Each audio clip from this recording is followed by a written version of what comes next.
Hello दोस्तों, कैसे हो आप सब। आप सभी को प्यार भरा नमस्कार। स्वागत है आपका अपने यूट्यूब चैनल पॉइंट एजुकेटर में। और आज हम हिंदी पीवाईक्यू क्वेश्चन पिछले वर्षों के प्रश्न हैं वो उसकी सीरीज़ का 9th पार्ट करेंगे। ठीक है, इससे पहले 8 पार्ट मैं करवा चुकी हूँ। जिसने नहीं देखे हैं चैनल पर प्लेलिस्ट अवेलेबल है, आप देख सकते हैं।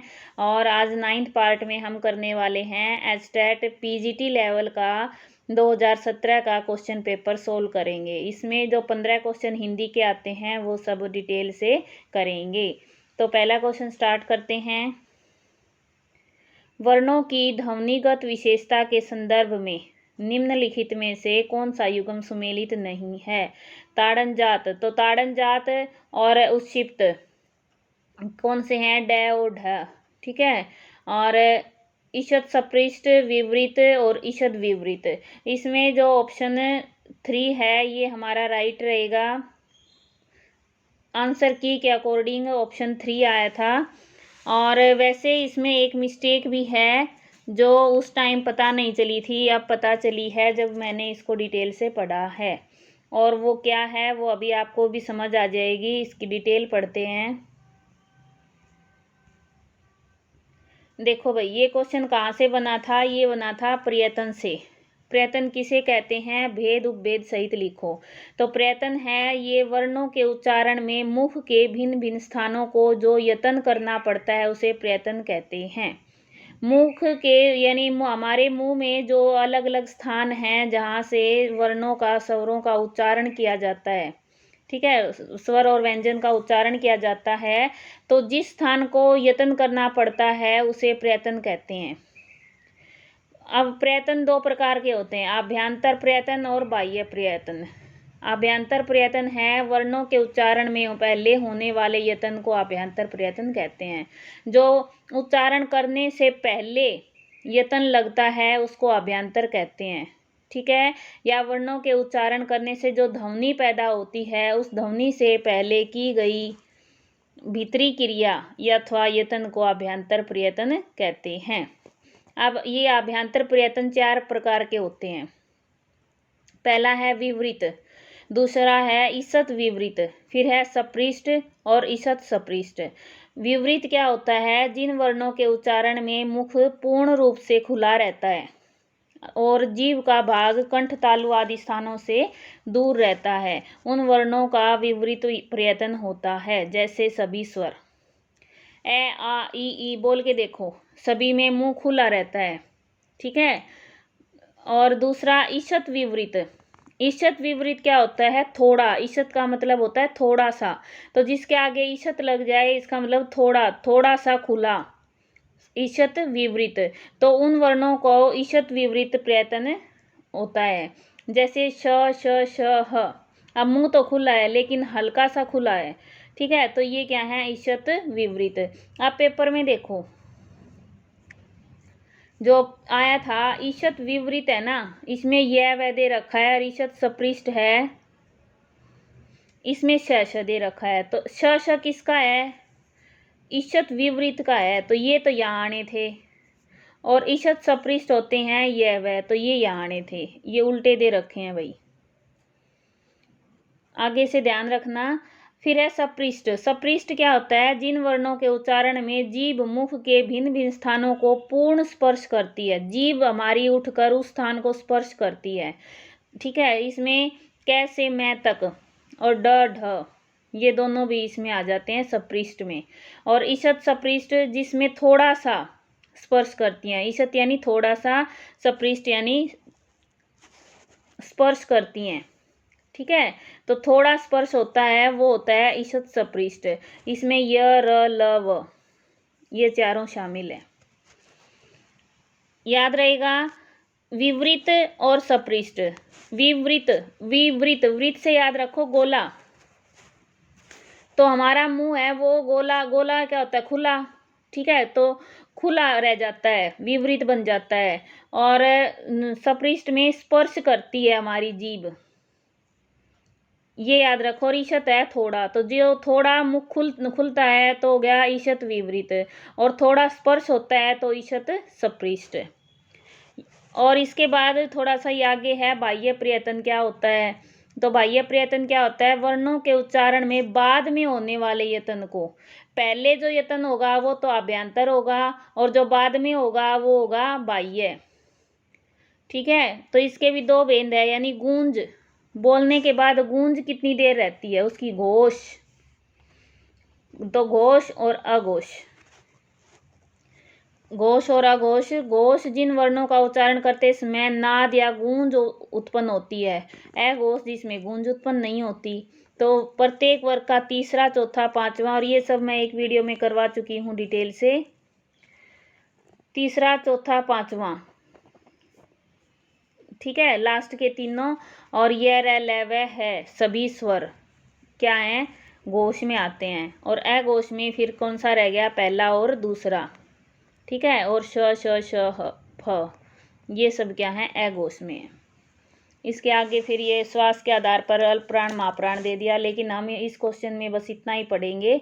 अभ्यंतर प्रयत्न के प्रकार वो होते हैं 4, और उसमें विवृत, ईसत विवृत, सपृष्ठ और ईसत सपृष्ठ। क्लियर हुआ। नेक्स्ट क्वेश्चन देखो, समास के संदर्भ में असंगत विकल्प को चुनिए। अब समास के संदर्भ में पूछा है, समास में विग्रह वाक्य में प्रयुक्त विभक्ति चिन्ह व अव्यय आदि का लोप करने के उपरांत शेष रहे दोनों पदों के मध्य संधि की जा सकती है। ये बिल्कुल सही है। ठीक है, जैसे कोई भी एग्जाम्पल ले लो आप, कौन सा लें, मान लो पद क्रांत है, पद से आक्रांत, तो पद से क्या है, इसमें विभक्ति हो गई, तो विभक्ति का लोप हो गया और उन दोनों की संधि कर दी, पदाक्रांत हो गया। ठीक है, ऐसी और भी उदाहरण हैं काफ़ी सारे, कोई भी आप उठाकर देख लो, सभी में यही होता है कि दोनों पदों के मध्य संधि की जा सकती है। फिर है, हिंदी भाषा में समासों का प्रचलन सरल अभिव्यक्ति व भाषिक सौंदर्य की अभिवृद्धि के निमित्त किया जाता है। बिल्कुल सही बात है, समासों का प्रचलन सरल अभिव्यक्ति कि जो बड़े बड़े वाक्यांश बन जाते हैं उनको संक्षिप्त रूप में लिखने के लिए की जाती है। ठीक है, समास का प्रयोग। फिर है, पदों की प्रधानता व प्रधानता के आधार पर समास के मुख्य रूप से 6 भेद किए गए हैं। ये गलत है, असंगत बताना था, तो यही हमारा ऑप्शन राइट रहेगा। कितने भेद हैं, 4 भेद हैं। अब पदों की प्रधानता, सबसे पहला होता है अव्ययी भाव, उसमें कौन सा पद प्रधान होता है, प्रथम पद। ठीक है, अव्ययी भाव में। फिर दूसरे में तत्पुरुष, तत्पुरुष में दूसरा पद प्रधान होता है। फिर होता है हमारा द्वंद्व, द्वंद्व में दोनों प्रधान होते हैं, पहला भी और दूसरा भी, दोनों को बराबर वेटेज मिलती है। ठीक है, दोनों पद प्रधान होते हैं। फिर है बहुव्रीहि, बहुव्रीहि में क्या होता है, ना तो पहला पद प्रधान है ना दूसरा है, अन्य पद अलग ही कोई और पद प्रधान होता है। तो पदों की प्रधानता के आधार पर कितने भेद हो गए, 4। तत्पुरुष का भेद क्रमधारय है और क्रमधारय का भेद द्विगु है। ये भी बिल्कुल सही है, क्रमधारय है वो तत्पुरुष का ही एक भेद है और क्रमधारय का भेद है वो द्विगु है। कौन सा शब्द कर्तृवाचक ता प्रत्यय के योग से निर्मित नहीं है, ता के योग से नहीं बना। अब देखो, कर्तृवाचक क्या होता है, जिसमें कर्ता बनता है, प्रदाता, व्याख्याता, विद्वता, ये तीनों क्या हैं, कर्तृवाचक हैं, कर्ता बना है इनसे, और रचयिता है तो ये कर्तृवाचक, लेकिन ता प्रत्यय नहीं है, इसमें क्या है, ईता। ठीक है, रचयिता। नेक्स्ट है, संधि नियमानुसार पद के प्रथम पद के अंतिम वर्ण मैं का योग कै से भय तक किसी वर्ण में होगा तो मैं अंतिम पद के प्रथम वर्ण का पंचम वर्ण बनेगा। निम्न विकल्पों में से किस संधि शब्द का निर्माण उक्त नियम के तहत नहीं हुआ। अब ये एक नियम दे दिया, आप सभी को भी पता है, कै से भय तक, और पहले इसमें मैं हो, अंतिम वर्ण मैं, प्लस में ये आ जाए, तो क्या होता है, जो इनका यहाँ पर जो होता है ना, उसका पंचम वर्ण बन जाता है मैं। अब जैसे हृदयंगम है, तो हृदय प्लस गम, तो गै, हृदयम प्लस गम, तो गम, गै कै ख गै गैड है, तो इसमें क्या आ गया, ये आ गया। फिर है किंचन, च, च के आखिर में क्या आता है, च छ जय जइए, तो ये आधा न आ गया यहाँ पे मैं की जगह। ठीक है, इसमें दिवंगत, इसमें भी यही है, लेकिन जो दिंग नाग है इसमें नहीं है, ये क्या होता है, दिक प्लस नाग। अब न के हिसाब से चलें तो यहाँ पे न ही आना था, तै थे दै दैन न, तो न ही आना था दा, लेकिन यहाँ पे नहीं आया, ये दिंग नाग है, इसलिए ये ऑप्शन हमारा इसमें अलग है। नेक्स्ट है, संरचना की दृष्टि से कौन सा वाक्य सरल वाक्य नहीं है। अब सरल वाक्य है, और ये मैंने आपको बताया था मिश्रित वाक्य और संयुक्त वाक्य क्या होते हैं। तो सरल वाक्य, दूसरों के साथ मीठा बोलने वाले व्यक्ति सबके मन को भाते हैं, बिल्कुल सही है। ठीक है, समापिका क्रिया एक ही है ना इसमें। पिताजी ने मुझसे कहा कि वे बहुत बीमार हैं, कि पिताजी ने मुझसे कहा, एक वाक्य पूरा, कि वे बहुत बीमार हैं, ये भी, तो ये क्या सरल वाक्य नहीं है। कौन सा है, मिश्रित वाक्य है ये। ठीक है, अगले दोनों हैं ये सरल वाक्य हैं, क्योंकि एक ही छाटना होता है। कौन सा शब्द वर्णागम संधि से निर्मित नहीं है। वर्णागम यानी वर्ण का आना, तो कोई नया वर्ण आ जाए, तो आच्छादित में क्या आया है, च, आ प्लस छादित। परिष्क्रिया में परि प्लस क्रिया, स आ गया। प्रतिष्ठान में प्रति प्लस स्थान, और संस्कृत में सम प्लस कृत। ठीक है, तो सम में संस्कृत में स आ गया, लेकिन प्रतिष्ठान में प्रति प्लस स्थान, तो ये स है ना, ये स षटकोण बन गया, और ये ठ बन गया, थ का प्रतिष्ठान हो गया ये, तो इसलिए ऑप्शन 3 है, इसमें वर्णागम संधि नहीं है। जो आंखों से परे है के लिए कौन सा शब्द सही है। आंखों से परे क्या होता है, आंखों के सामने प्रत्यक्ष और आंखों से परे परोक्ष। दर्शनीय क्या होता है, जो दर्शन योग्य है। इंद्रियातीत इंद्रियों से परे, और अकथनीय जिसे कहा न जा सके। शुद्ध वर्तनी वाला विकल्प चुनिए। अब शुद्ध इसमें क्या है, देखो सौंदर्यता कोई शब्द नहीं होता, सुंदरता होता है। पिशाचिनी सही है। अब ये पढ़ के देखो एक बार, सुपर्णखा, जबकि क्या होता है, सु पै के, सुरपंखा, पै के ऊपर रह आएगा। ठीक है, अच्छा ग्राहस्थ, ये क्या होता है, ग नीचे रह, हा है, सैथ है, गृहस्थ ऐसे लिखा जाता है। और गृहस्थ है, ये गृहस्थ की क्या है, भाववाचक संज्ञा है। ठीक है, गृहस्थ की भाववाचक संज्ञा क्या बन गई, गृहस्थ। उस सामासिक पद को छांटिए जो कि भिन्न भिन्न भाषाओं के मेल से निर्मित है। अब ये बताना है कि ये हैं तो दोनों समास पद, दोनों नहीं सॉरी, चारों के चारों समास पद हैं, लेकिन दो भाषाओं से मिलकर जो बना है वो बताना है। अब इसमें आराम गा, आराम गा, ये दोनों किससे बने हैं, ये फारसी से बने हैं, आराम और गा। ठीक है, स्नान गृह, स्नान और गृह दोनों किसके हैं, संस्कृत के हैं।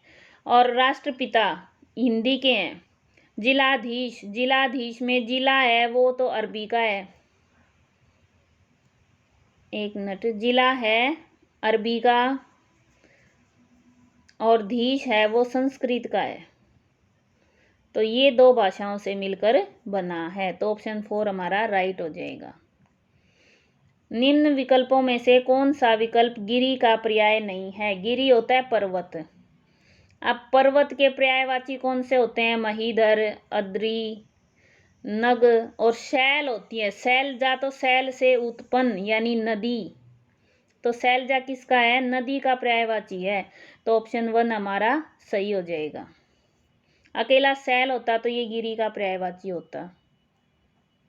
अब नेक्स्ट क्वेश्चन देखो, वर्णोच्चारण स्थल की दृष्टि से बेमेल को छांटिए कि वर्ण का उच्चारण स्थान सही है या गलत है, ये बताना है।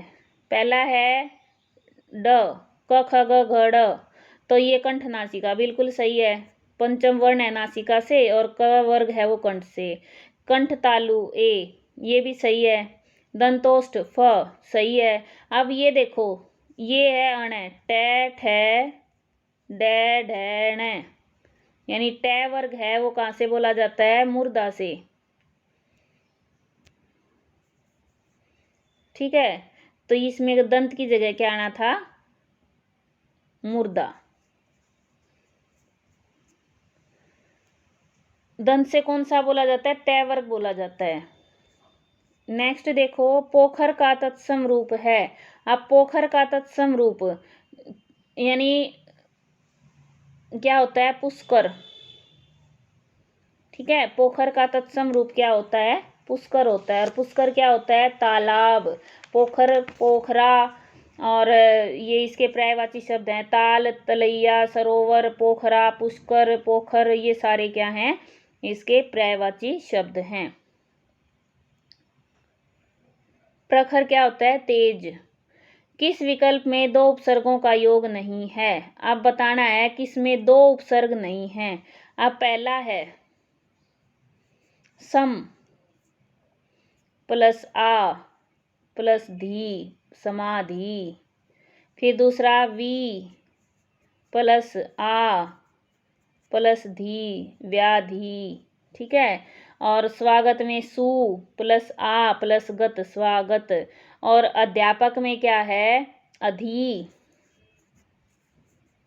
अधि प्लस में आपक, और ये यण संधि है, ई और आ मिलके यह बन गया। ठीक है, आ मिलके या बन गया, तो अध्यापक यण संधि बन गई। क्लियर हुआ, तो इसका ऑप्शन हमारा कौन सा आ गया, 4। नेक्स्ट है, किस मस्त पद का विग्रह सम्यक नहीं है। अभूतपूर्व, जो पूर्व में नहीं हुआ हो, बिल्कुल सही है। अत्यावश्यक, आवश्यकता से परे होगा, या अति आवश्यकता, बहुत ज्यादा आवश्यकता, तो ये हमारा ऑप्शन राइट हो गया। ठीक है, इसका मतलब होता है बहुत ज्यादा आवश्यकता होना, अत्यधिक आवश्यकता। अतीन्द्रिय, इंद्रियों से अतीत या परे। ठीक है, निरामिष, निरामिष क्या होता है, जो मांस न खाता हो। नेक्स्ट है, किस शब्द में उपसर्ग व प्रत्यय दोनों का योग हुआ है, दोनों का योग, उपसर्ग भी और प्रत्यय भी। अब देखो इसमें करके देखें तो, पशु में इक जोड़ा तो पाश्विक हो गया, रसायन में इक जोड़ा तो रासायनिक हो गया, कल्पना में इक जोड़ा, कल्पना में इक जोड़ा तो काल्पनिक हो गया। ऐसे तो परिवार में एक जोड़ा तो पारिवारिक हो गया, लेकिन परिवार में खुद ही क्या है, एक उपसर्ग है, परि। परि प्लस वार प्लस इक, परिवार, पारिवारिक। ठीक है, तो इसमें उपसर्ग और प्रत्यय दोनों हैं, तो ऑप्शन कौन सा आ गया हमारा, 2 सही। क्लियर हुआ। इस तरह से हमने 15 क्वेश्चन कंप्लीट कर लिए, और ये पीडीएफ मैं आपको टेलीग्राम पर शेयर कर दूंगी। पॉइंट एजुकेटर चैनल का नाम है टेलीग्राम चैनल का। और मिलते हैं नेक्स्ट वीडियो में। इसके साथ ही बहुत सारी वीडियोस मैंने सीडीपी कंप्लीट करवा रखी है चैनल पर, रीजनिंग कंप्लीट करवा रखी है, मैथ्स के मैंने पीवाईक्यू क्वेश्चन करवा रखे हैं, और हिंदी के अभी चल रहे हैं, इंग्लिश के इसके बाद करवाने वाली हूँ। अगर आप चैनल पर नए हैं तो प्लीज़ सब्सक्राइब करें और इसका पूरा फ़ायदा लें, ताकि आपका एचटेट क्वालिफाई हो जाए। Thanks for watching. आपका दिन शुभ हो। धन्यवाद।